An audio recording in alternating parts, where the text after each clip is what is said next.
My name is Margaret Harlow, and the day my daughter tried to humiliate me in front of hundreds of guests was supposed to be the proudest day of my life.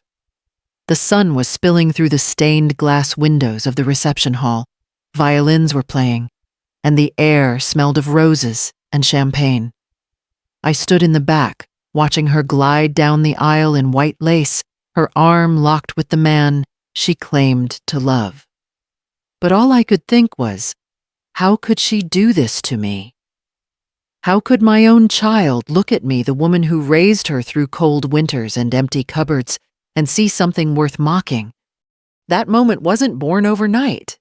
It had been building for months, maybe years, and I'd been too blind to see it. Looking back, the signs were all there, the way she corrected my grammar when Ryan's parents visited, how she started calling me Mom in that distant, polite tone, as if I were a relative she barely knew. But I kept telling myself she's stressed it's the wedding she'll come around. I didn't know then that she was planning to use that very wedding to erase me from her new life and from the land her father left behind. It all began the day she showed me her engagement ring. Emily's smile was bright but tight, like she was holding her breath. Ryan stood beside her, one hand in his expensive suit pocket, the other gently on her shoulder, as if she were an investment he was proud to present. He proposed at the lake, Emily said. "Isn't it beautiful?"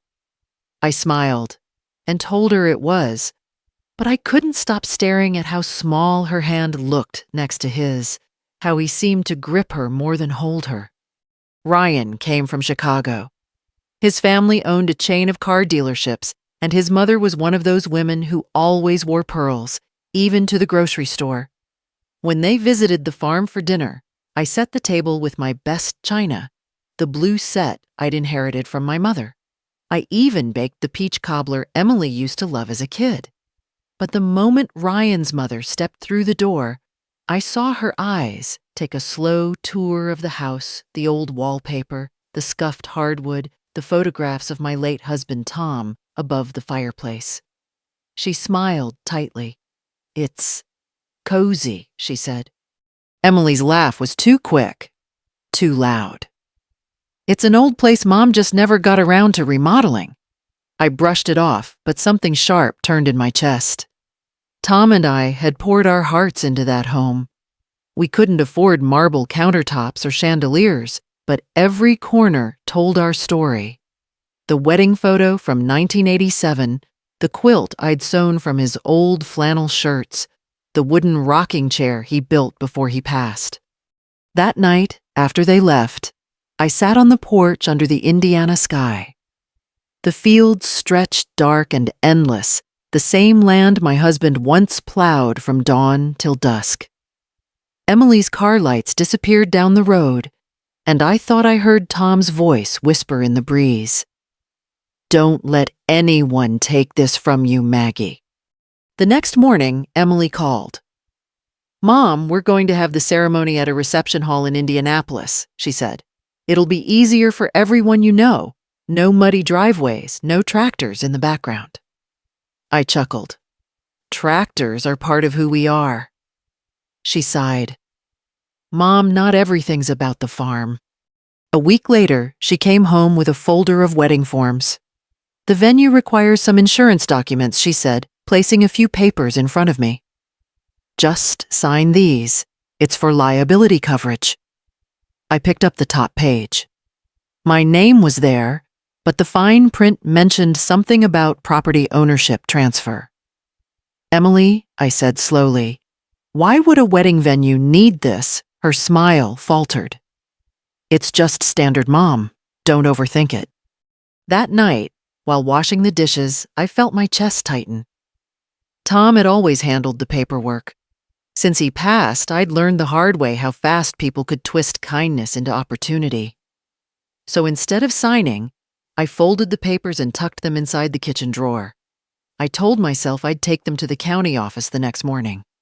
A few days later, Emily called again. "Mom, can you bring the old photo albums? I want to make a slideshow for the guests, something sweet and nostalgic." I felt a warmth rise in me. finally she wanted to share where she came from.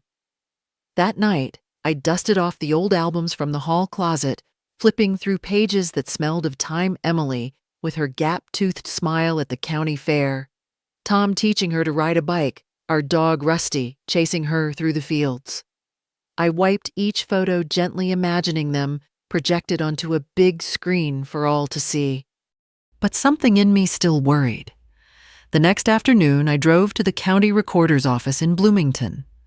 The clerk, a kind woman with silver hair and glasses, took one look at the papers and frowned. "Mrs. Harlow," she said, "this isn't for insurance. If you'd signed this, your property deed would have transferred to your daughter." For a moment, I couldn't breathe. The air in that office felt heavy, like a storm about to break. I thanked her, folded the papers, and walked outside. The parking lot shimmered in the summer heat, but my hands were ice cold. My daughter had tried to steal the farm, the very land her father had bled for. That evening, I stood by Tom's old tractor, the sky burning orange behind the barns. I thought of Emily's laugh, her ambition, her shame. And I made a promise to myself I wouldn't let her take what wasn't hers. I didn't know how yet, but I would find a way to stop her. The morning after I discovered the truth, I barely slept. Every time I closed my eyes, I saw Tom standing in the doorway of our old barn. His calloused hands crossed over his chest, that look he'd give when he was disappointed, but not angry, just sad. I wondered what he'd say if he knew our daughter had turned something sacred into a scheme. I poured myself a cup of black coffee and sat at the kitchen table, staring at the unsigned papers.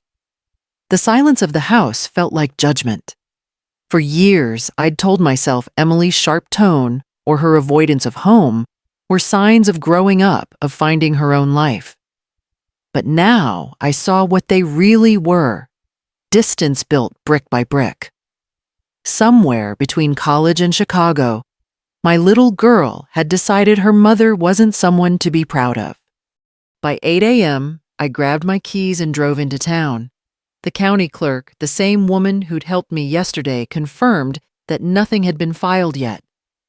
"Keep it that way," she said kindly, "and don't sign a thing without your lawyer." I knotted my throat tight. Back home, I tried to distract myself with chores. The cows still needed feeding. The mailbox still filled with bills, and the tomatoes still ripened whether I was heartbroken or not. That's the thing about a farm, it doesn't pause for your pain. I was stacking feed bags in the shed when my phone buzzed. It was Emily. "Mom, I need you to bring the photo albums today," she said briskly.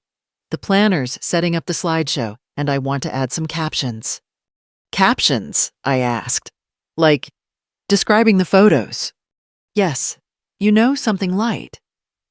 Maybe something about where I came from, how far I've come." Her words hung heavy. How far I've come. From what from me? Still, I loaded the albums into a cardboard box and drove to the wedding hall that afternoon. It was a big event space off the interstate chandeliers, mirrored walls, and a smell of lavender polish and money. I followed the signs to the ballroom and saw Emily on stage with a few people rehearsing. I didn't mean to listen, but I stopped when I heard my own name. "She'll cry when she sees it."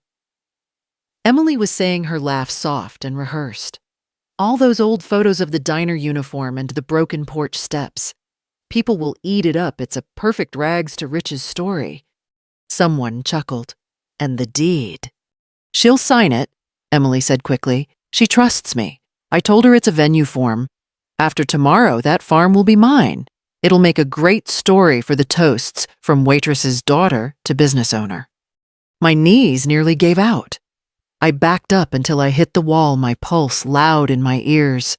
I thought about walking in there, grabbing her by the shoulders and shouting, "What are you doing to us?" But something stopped me. Maybe it was pride. Maybe it was survival. Instead, I turned and walked out quietly, clutching the photo albums like they were armor. On the drive home, I didn't cry. Not once. I thought of all the years I'd spent protecting her, working double shifts, skipping doctor visits, patching hand-me-down jeans. And now she wanted to humiliate me in front of strangers and erase every piece of that history that made her who she was. When I pulled into the driveway, the sky had turned gray. A storm was moving in, wind sweeping through the cornrows. I carried the albums inside, set them on the kitchen table, and poured myself another coffee. Then, for the first time in a long while, I prayed not for strength, but for clarity. Around sunset, I opened the albums again. Each picture felt like a chapter of my life. Tom in his overalls, Emily blowing out candles on her 8th birthday, the dog asleep by the fireplace. And then it hit me, the power those pictures held. Emily wanted to use them to mock me, to create her own story, but maybe, just maybe, I could tell mine first. I spent the evening scanning every photo onto my old computer. I organized them into folders: the early years, the farm, Tom's legacy. I found pictures she didn't remember, like the one where Tom was teaching her how to plant beans, her hands muddy but proud. And another taken just after Tom's funeral, where she clung to me and whispered, "I'll never leave you, Mom." I looked at that picture for a long time.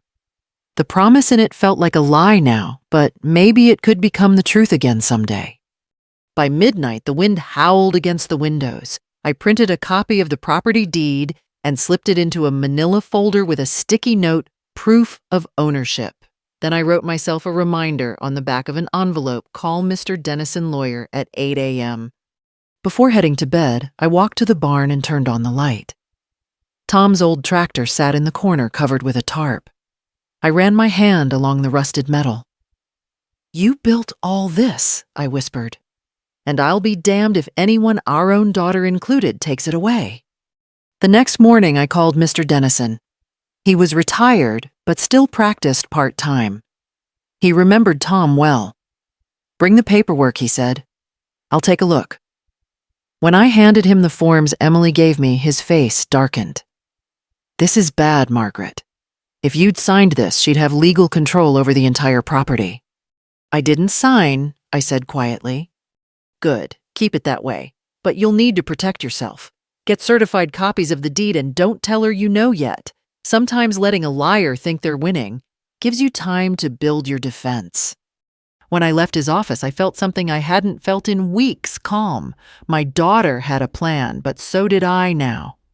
On my way home, I stopped at the church where Tom and I got married. The same pews, the same faint smell of candle wax and pine cleaner. I sat for a while, hands folded, and whispered, "Help me do what's right." As I drove back to the farm, the sky was clearing, golden light breaking through. For the first time in a long while, I didn't feel powerless. I had truth on my side, and I was ready to use it. That night, I barely noticed the clock. The hours melted into the hum of my old computer and the ticking wall clock above the sink. I'd scanned almost every photo and saved them to a folder labeled Truth. The slideshow Emily had planned to embarrass me with, I would turn into something she didn't expect: a confession told through pictures. Morning sunlight slanted through the curtains when I finally sat down with a fresh cup of coffee and opened the last album. The smell of old paper and lemon polish filled the kitchen. These pictures weren't glamorous. They showed the cracked porch steps, the squeaky screen door, and the rusty sink Tom fixed over and over again. But they also showed life, laughter, and love. It hit me then: what Emily saw as shame, I saw as survival. By 9 a.m., I called the county recorder's office and asked for certified copies of the deed. "You want how many?" the clerk asked. "3, I said. "One for me, one for my lawyer, and one for a wedding." She laughed, thinking I was joking. I spent the afternoon writing short captions for each image, just as Emily had planned. But mine weren't to mock, they were to remind. Beneath the photo of Tom and me on our wedding day, I typed, "We started with love, not money." Under the one of Emily on her first day of school, she carried her father's hope in her backpack. and the last photo Emily helping Tom pick corn. He said one day, "This land will teach her who she is." I paused. Maybe it still could. That evening, I drove into town to buy a flash drive. At the checkout, the cashier, a young man with tattoos peeking out from his sleeves, looked at the cover of the drive's package and asked, "You setting up a wedding slideshow?" "Something like that," I said. On the way home, I passed the community center where the wedding rehearsal dinner was being held. Cars lined the lot, everyone dressed in pastels and pearls. I parked at a distance just to watch for a minute. Through the big glass windows, I saw Emily laughing with Ryan's family. She looked radiant, flawless, the kind of beauty money and control can buy. Then Ryan's mother placed a hand on Emily's shoulder, pointing toward the crowd. Emily smiled and nodded. It wasn't pride, I felt. It was distance, like watching a movie about someone I used to know. I started the engine and drove home. Back at the farm, I pulled the old dress I'd planned to wear for the ceremony out of the closet, a simple navy blue one Tom always said brought out my eyes. I ironed it carefully, then hung it by the window where the sun could touch it. I didn't know what I'd face the next day, but I knew what I wouldn't be silent. I spent the rest of the night preparing. I printed the slideshow's cue sheet, labeled it "Play First," and tucked the flash drive into an envelope. Then I rehearsed what I might say if things went wrong, how to keep calm, how to tell the truth without losing my dignity. When the morning came, the air felt unusually warm for an Indiana summer. Birds were loud, the sky clear and steady. I fed the animals, watered the flowers Tom had planted years ago, and locked the front door. I took one last look at the house, our house. Every board and brick held a memory. The smell of coffee, the creak of the floor, the echo of laughter that had once filled these rooms. Then I got in the truck and drove to the wedding. The venue looked even more lavish than before, white roses climbing the entryway, guests in designer suits and gowns, waiters carrying champagne trays. I stepped out slowly, my sensible shoes clicking on the polished walkway. People glanced my way, some smiling politely, others whispering. I didn't mind. Let them whisper. Inside the reception hall glowed with chandeliers. A big screen stood near the stage, ready for the slideshow. Emily's voice carried from across the room bright, commanding the way she spoke when she wanted control. "Make sure the captions show clearly," she told the technician. "It has to start right after the toasts." She didn't see me yet. I found my seat near the back and watched quietly. Ryan approached her, adjusting his tie, and kissed her cheek. "Everything ready, sweetheart." "Perfect," she said. "I just hope Mom doesn't wear that same old dress. It'll ruin the photos." The words stung, but I smiled. Let her think I was still the fool who'd sign anything, wear anything, accept anything.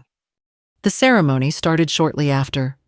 Soft piano music, guests turning in their seats, the photographer whispering instructions. Emily walked down the aisle, radiant and confident, her dress shimmering under the lights. I saw the look on Ryan's mother's face, a smug satisfaction, like she'd helped polish this version of Emily into existence. When the vows ended, the applause was loud and polite. Ryan dipped Emily in a kiss that looked more rehearsed than romantic. Then came the toasts. The best man made jokes about Ryan's charm, the maid of honor gushed about Emily's determination. Then the planners stepped up. And now, a little look back at where the bride came from. Emily beamed. "Get ready," she whispered to her new husband. "This'll be good." The lights dimmed. The screen flickered on. But it wasn't Emily's slideshow. It was mine. The first photo appeared Tom in his work overalls standing by the barn at sunrise. Then Emily as a little girl chasing the dog through the cornfield. Each caption rolled in white letters. "He built this farm with his hands. She grew up where love was louder than money." Guests smiled softly. A few wiped tears. Ryan leaned forward, confused. Emily's expression froze. Then came the last slide, a photo of the farm deed with the caption, "Still owned by Margaret Harlow as her husband wished." And beneath that, a screenshot of Emily's text. "She'll sign it tomorrow. She trusts me." A murmur rippled through the room. Ryan's mother's face drained of color. Emily's hands trembled as she stood, eyes darting toward me at the back of the hall. I met her gaze, calm, steady. Her wedding day had just become the day she learned the meaning of truth. The room was silent, eerily so. The only sound came from the projector's soft hum and a fork clinking against a wineglass somewhere near the back. Emily's mouth opened, but no sound came out. Ryan shifted beside her, his face pale as parchment. The guests looked around awkwardly, unsure whether to laugh, or pretend they hadn't seen what they just saw. I rose slowly from my chair. My knees felt like stone, but I stood tall. Years of bending over fields, lifting hay bales, and working 2 jobs had built a spine that didn't break easily. I could feel every eye following me as I walked toward the stage. "Mom, what is this?" Emily stammered, her voice small. I reached the microphone. "This," I said quietly, "is the truth." The technician stood frozen by his laptop. I nodded for him to keep the slideshow going. The next image appeared, Emily, maybe 10 years old, sitting on Tom's lap as he showed her how to steer the tractor. Beneath it, my caption, "She promised she'd always remember where she came from." A murmur rippled through the crowd. A woman in the front row whispered, "Oh my God." Emily turned to the planner, whispering harshly, turn it off now." But the technician didn't move. Maybe he wanted to see how it ended. Maybe everyone did. The next slide showed a copy of the wedding paperwork she'd handed me, the one I'd refused to sign. The caption read, "A mother's trust is sacred. Some mistakes can't be unsigned." Someone gasped. Ryan's mother stood abruptly, her pearls glinting under the light. "What kind of family is this?" she hissed. I looked at her. "One that worked hard for everything it has," I said, "and one that won't be ashamed of it." Emily's eyes filled with tears. How could you do this here in front of everyone?" "How could you?" I replied softly. "You invited them. You planned the show."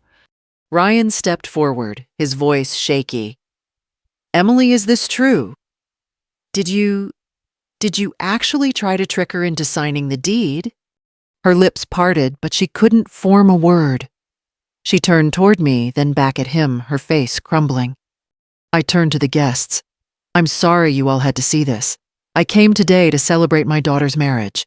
I thought we were here for love, not property, but when you try to build a life on deceit, the foundation cracks before the cake is even cut." I held up the certified deed. The county stamp gleamed under the chandelier. "This farm stays with me as my husband wished. I pray someday Emily will understand that what we pass down isn't land. It's truth, integrity, and respect." For a moment, no one spoke. Then someone in the back, a man I didn't know, started clapping. Another joined in. Soon the whole room echoed with hesitant applause, not for me, but for the message that hung heavy in the air. Emily buried her face in her hands. Ryan's mother shook her head and whispered something to her husband before storming off. The planner fumbled for the lights, desperate to change the subject, but the atmosphere had already changed. I stepped off the stage, my heart pounding, and walked toward the exit. Every step felt lighter. People parted like water, some avoiding eye contact, others murmuring kind words.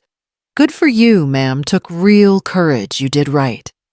Outside, the summer air hit me like a wave. I drew a long breath, tasting rain in the distance. It was over, or at least this part of it. Behind me, the doors burst open.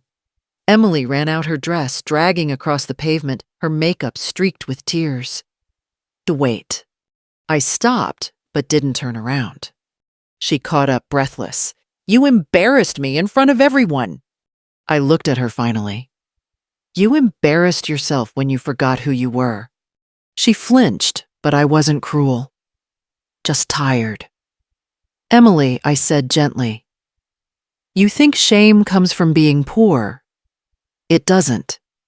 It comes from forgetting the people who helped you stand where you are. She pressed her hands over her face. I didn't want them to look down on me. Ryan's family, they said. I know what they said, I interrupted, and you believed them. But respect doesn't come from marble floors or fancy venues. It comes from the way you treat people who can't fight back. For a long moment, she didn't move. The sound of a car door slamming echoed from the parking lot, Ryan's parents leaving. Emily looked up at me with hollow eyes. He's gone, isn't he? I didn't answer. I didn't have to.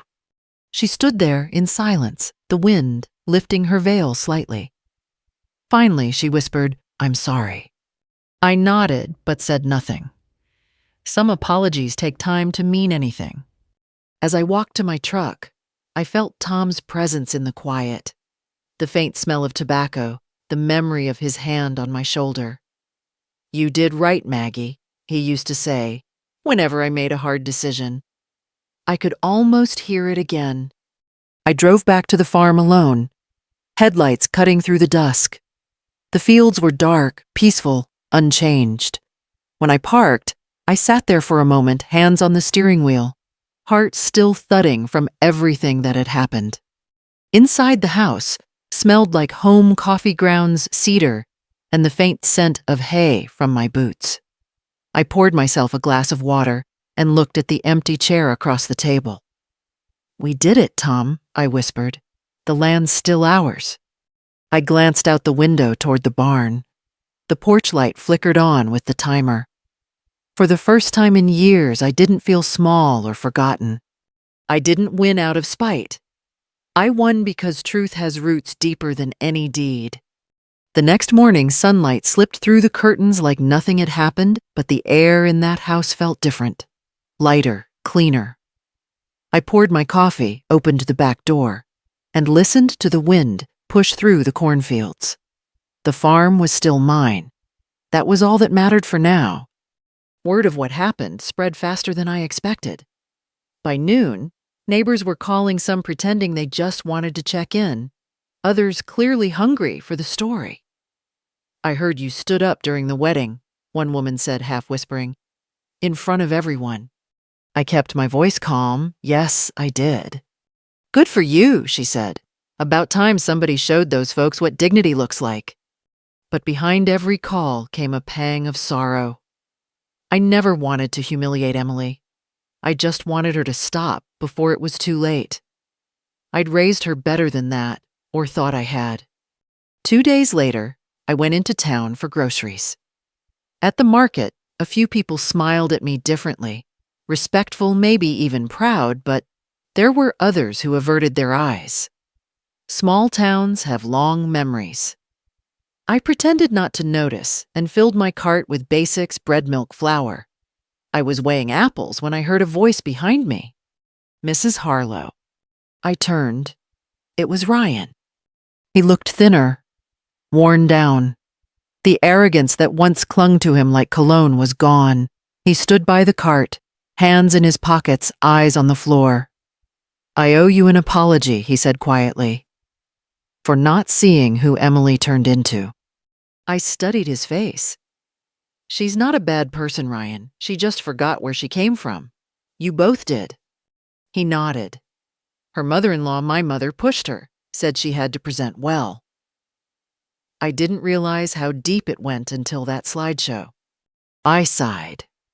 We all want to be seen a certain way, but truth has a way of standing up for itself. He nodded again, awkward, ashamed. I wanted to tell you she's been staying with my aunt. She's not doing well. You should know that. For a second, I didn't know what to say. I thanked him, then walked out into the sun, groceries in hand. The wind carried that faint smell of summer dust and earth. For the first time since the wedding, I didn't feel angry, just tired. That evening, I sat on the porch with a glass of iced tea and stared out at the old oak tree Tom had planted our first year on the farm. Its branches stretched wide, strong, still alive despite decades of storms. I thought about Emily as a little girl climbing that tree barefoot, laughing so hard she scared the birds away. She'd once been fearless, honest, and kind. Somewhere along the way, she'd traded all that for approval from strangers. A car pulled up the drive. For a heartbeat, I thought it was another reporter who had already stopped by earlier asking for a statement. But it wasn't. It was Emily. She stepped out slowly, still in her wedding dress. It was wrinkled, the hem stained, like she'd been sitting in it for days. Her makeup was gone, her hair undone. She clutched her shoes in one hand and a small suitcase in the other. I didn't move. I just waited. She walked up to the porch steps and stopped. "I don't expect you to forgive me," she said. Her voice was hoarse, almost unrecognizable. I ruined everything. I studied her for a moment, then motioned toward the porch swing. "Sit." She hesitated, then obeyed. We sat in silence for a while, the cicadas filling the air between us. Finally, she said, "He left." I nodded, I figured. She wiped her eyes. "He said I embarrassed him, that I made him look stupid." "And his parents?" Her voice cracked. "They said I wasn't the kind of woman their family needed." I took a slow sip of tea. "Now you know how it feels to be judged by what you have instead of who you are." Her shoulders trembled. "I'm so sorry, Mom." The words hung in the air, fragile but real. I let them sit there before I answered. "Sorry doesn't fix what you did, but it's a start." She nodded, staring at her hands. "I don't know where to go." I looked out toward the fields. "This farm's big enough for both of us if you're willing to work." Her head snapped up. "You'd let me stay after what I did." "I said work, not stay," I replied gently. "There's a difference." She managed a small, tearful laugh. "I can do that." We sat quietly as the sun dipped lower. The sky turned the color of ripe peaches, the same hue as the cobblers I used to make for her birthdays. I didn't reach for her hand, and she didn't reach for mine. But the silence between us wasn't hostile anymore. It was cautious, like a wound starting to scab over. Over the next few weeks, Emily kept her word. She woke up early, helped with the animals, cooked meals, even mended the fence Tom had always meant to fix. She didn't talk much, and neither did I. But one morning, I found her sitting under the oak tree holding an old photo of Tom. "He looks proud," she said softly. "He was," I answered, "especially of you." Her eyes filled again. "I don't deserve that." I set down my mug and looked at her squarely, then earn it. That evening, I wrote in my journal something I hadn't done since Tom died. Forgiveness is not weakness. It's work. The hardest kind. Life on the farm went on as usual. Rain came, crops grew, bills piled up. But the air inside the house was warmer, now less haunted. Some nights, Emily cooked dinner, and I caught her humming the same songs I used to when she was little. We never talked about the wedding again. Some things don't need revisiting when you're finally walking forward. One Sunday morning, as church bells echoed faintly from town, Emily turned to me on the porch. "Mom," she said quietly, "can we start over?" I looked at her, at the girl who had once been lost but was now learning her way back. "We already have." The wind rustled through the corn, steady and forgiving. I leaned back in my chair, and for the first time in years I felt peace settle in, like a long-awaited rain. Weeks turned into months, and life found a new rhythm. The farm felt alive again, not because the crops grew faster or the barn looked cleaner, but because the silence had changed. It wasn't heavy anymore. It was the kind of quiet that lets a soul breathe. Emily kept working beside me, learning to mend fences, drive the tractor, and patch things instead of replacing them. I didn't praise her every time words like "good job" felt too easy, but sometimes when she looked unsure, I'd nod and say, That's how your father would have done it." That was enough. One crisp autumn morning, I found her kneeling in the garden, her hands deep in the soil, planting marigolds by the fence line. "They're good for keeping bugs away," she said. I smiled faintly. "And they're your father's favorite color." She looked up. "I remember." Later that week, the pastor stopped by the farm. He'd heard the gossip same as everyone else, but his visit wasn't about curiosity. He sat on the porch with us drinking my coffee and finally said, "Margaret, there's something healing about telling the truth when others stay silent." "I didn't mean to shame her," I said quietly. He nodded. "Truth sometimes embarrasses before it heals. The trick is knowing when to stop talking and start forgiving." After he left, Emily and I worked side by side in the barn. She didn't bring up the conversation, but I could tell she'd heard it. That night, after dinner, she surprised me. "Mom," she said softly, "do you still have that slideshow?" I hesitated. "Why?" "I want to see it again." We sat at the kitchen table, the laptop between us. The old images flickered onto the screen. Tom smiling the tractor, the little house, the faded wallpaper. Emily watched with her chin resting on her hand. When the final slide appeared, the one with her text message, she whispered, "I can't believe I wrote that." I closed the laptop. We've all said things we can't believe later. She reached across the table and took my hand. Her fingers were rougher now, more like mine used to be.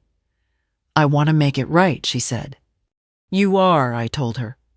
A few weeks later, I got a letter in the mail. It was from Ryan. He apologized again, said he was moving to Texas for work. At the bottom, he wrote, "I hope Emily learns what you already know, that some things can't be bought or stolen, only earned." I folded the letter and left it in her room without a word. That night, I heard her crying softly. But it wasn't the bitter kind. It was the sound of something being released. The farm began to look different as winter approached. The fences were mended, the barn door fixed, the fields harvested. On the last day of the season, Emily and I stood by Tom's grave near the oak tree. The leaves had turned amber and gold. I laid down a small wooden plaque I'd carved that said, "We kept your promise." Emily knelt beside me and whispered, "Thank you for not giving up on me." I looked at her and said, "You're my daughter. The world can break everything else, but not that." She smiled through tears. "Dad would be proud of you." I chuckled. He'd probably say I made a scene. She laughed, the first real laugh I'd heard from her in years. That night, after dinner, she poured us both a cup of tea. "Mom," she said, "there's something I want to do. I've been taking online classes, business management. I want to help you run the farm properly, get the finances sorted, maybe even reopen Dad's produce stall next spring." I stared at her for a long time, my chest tight. "That's a good idea," I said finally. "He'd like that." We clinked our mugs together. The next morning, I woke up before dawn. The air was cool and still, the kind of morning Tom loved most. I watched from the porch as Emily walked toward the barn, her boots kicking up dew, her hair tied back the way I used to wear mine.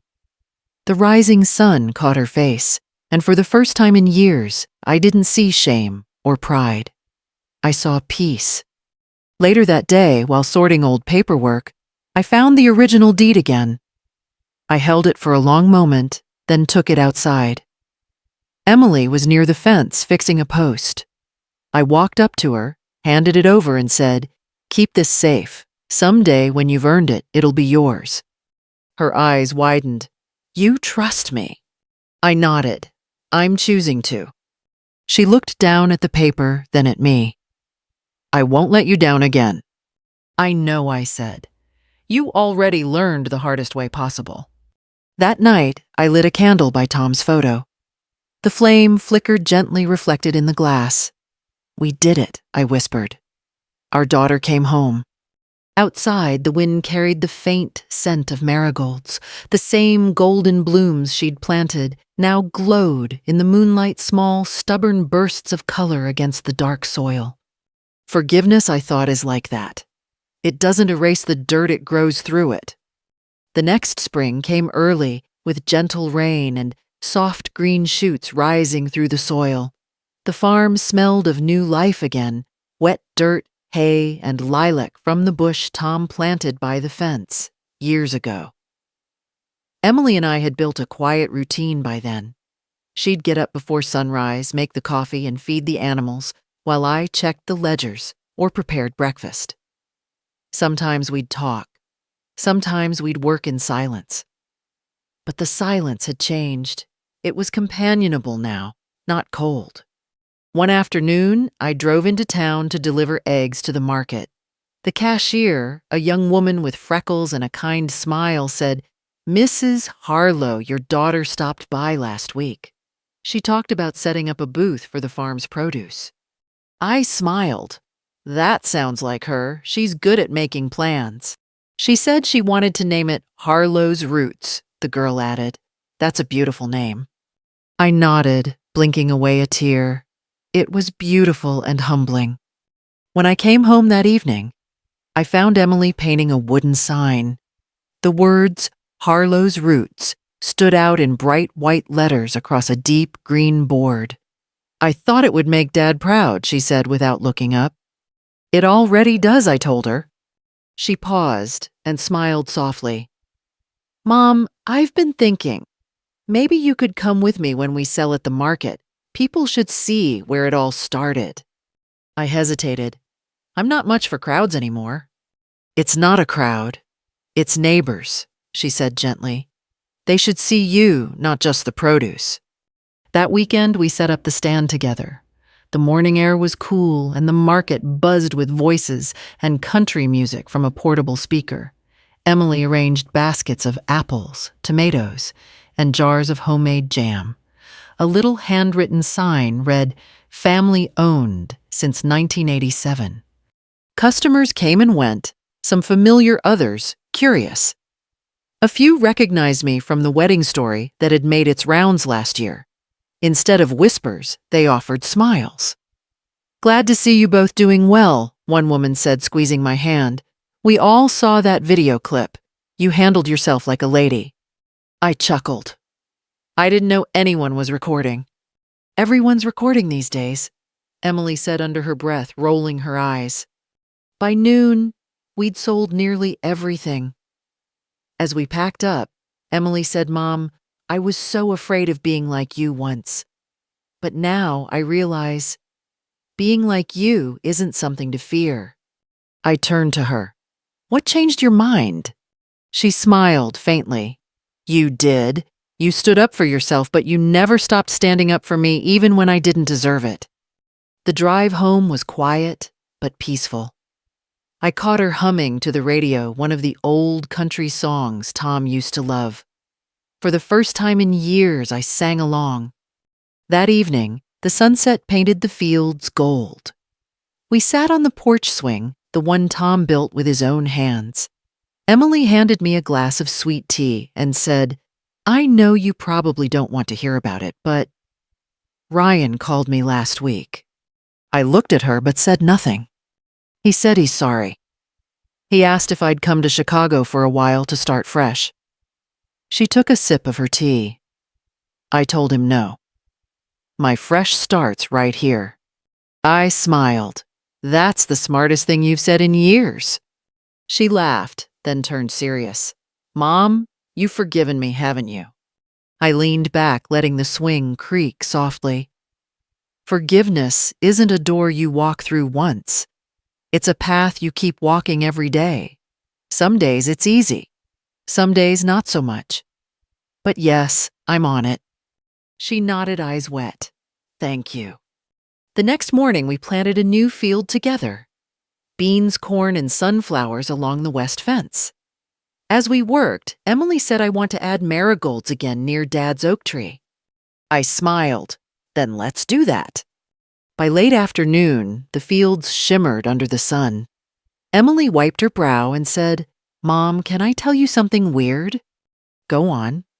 I used to dream about leaving this place. Now, when I think about the future, all I see is right here. I pressed my hand over hers. That's how you know you've come home. We stood there quietly, the earth warm beneath our boots, the horizon wide and forgiving. That evening, I found an old photo in the kitchen drawer, Emily at age 7, her hands covered in flour grinning beside a half-burned pie. On the back, in Tom's handwriting, were the words, "She's got her mother's spirit." I pinned that photo on the fridge. Later, as the sun set, Emily joined me on the porch again. She looked at the horizon and said, "I want to keep telling our story, Mom. Maybe through a blog or a video channel, something honest about real life and real people. Not the fancy version I used to chase." I chuckled softly. Real life doesn't need filters, just truth. She nodded. That's the name then, Just Truth. We sat together until the fireflies came out, their soft glow drifting over the fields. Somewhere in the distance, the church bells rang for evening service.